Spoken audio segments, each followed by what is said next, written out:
But How much have you looked into psychedelics and the origins of religious experiences? your driver was telling me about it on the way here. It sounds like You haven't looked into that other than that? well, I have a former student who had an experience of God on a psychedelic. Me too.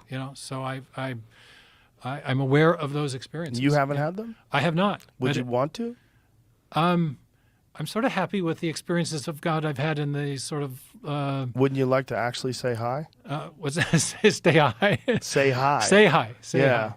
Like say hello to God. Yeah. Well, I found other ways to do it, but Okay. I'm not. And again, this is the thing we were saying about personal experience before. Right. It's not dispositive of these big discussions. Are you aware of John Marco Allegro? No. The John Marco Allegro, who was a scholar, biblical scholar, and he was also an ordained minister who became agnostic when he started studying theology.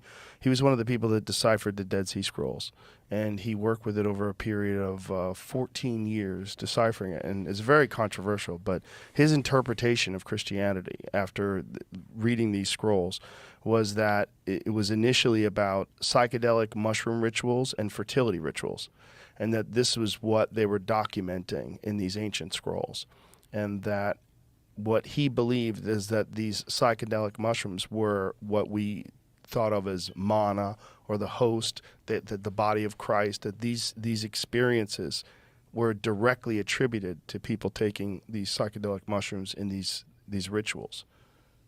And many people who have had psychedelic experiences, especially on psilocybin, and on other like very potent psychedelic drugs. Is that the acting agent within mushrooms that creates the psychedelic? That's in one type of mushroom. Okay. The one that John Marco Allegro alleges is a little bit more complex. It's called the Amanita muscaria, and it's more complex in that the belief is that it is seasonably variable, genetically variable, and that it must be cultivated in a specific way. And many people who have tried to achieve these states with Amanita muscaria have failed, where others have succeeded. And it's because it's illegal and frowned upon. It's very complex. John Hopkins has done. They've done a lot of work on psilocybin, and so have MAPS, and so there's a lot of MAPS has done a lot of work with various psychedelic drugs. But the idea is that these ancient rituals were how they connected to God, and that they hid these from the conquering Romans and from all these different religions that wanted to impose their philosophies on them when the people were conquered. But they kept these parables, and they kept these stories, and they kept these legends of these experiences. And John Marco Allegro wrote this book called The Sacred Mushroom and the Cross. It's a very interesting book. And then he wrote another book called, I think that book, was it? God, The Dead Sea Scrolls and the Christian Myth is his other book that he wrote about it. But it's interesting. And Joe, what was your experience of God when you were using those substances? Yeah. I'm kind of joking around when I said it's God.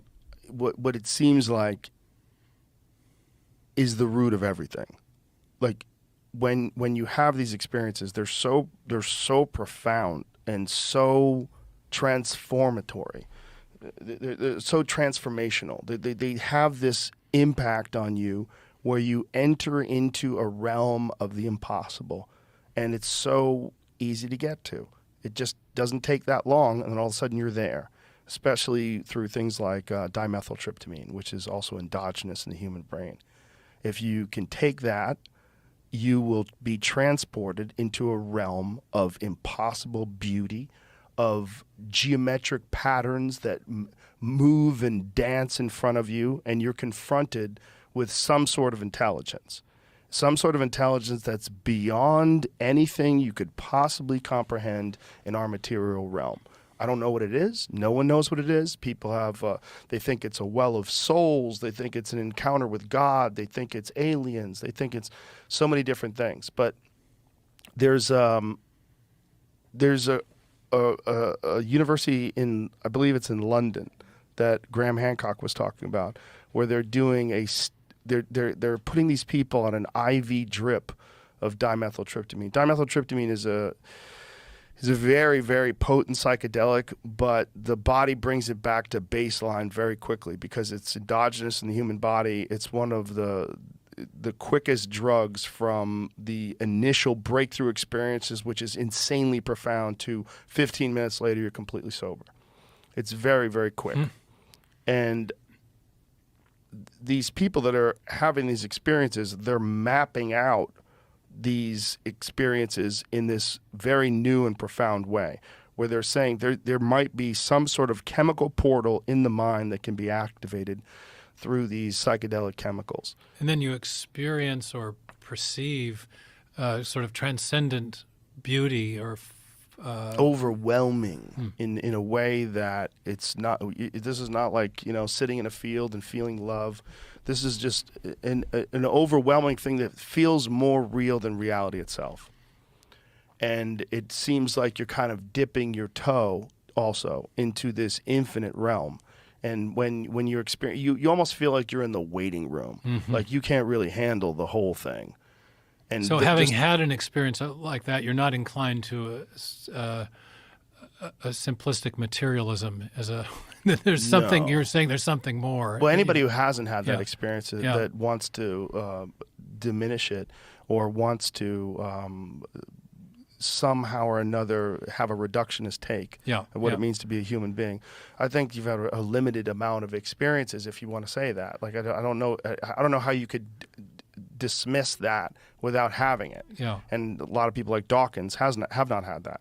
And I think he spoke openly about perhaps maybe one day taking LSD under the right clinical settings, and he probably should do that. And it would be pretty profound. But I would actually recommend Are there downsides of these experiences that people have? Are there bad trips, as it were? Sure.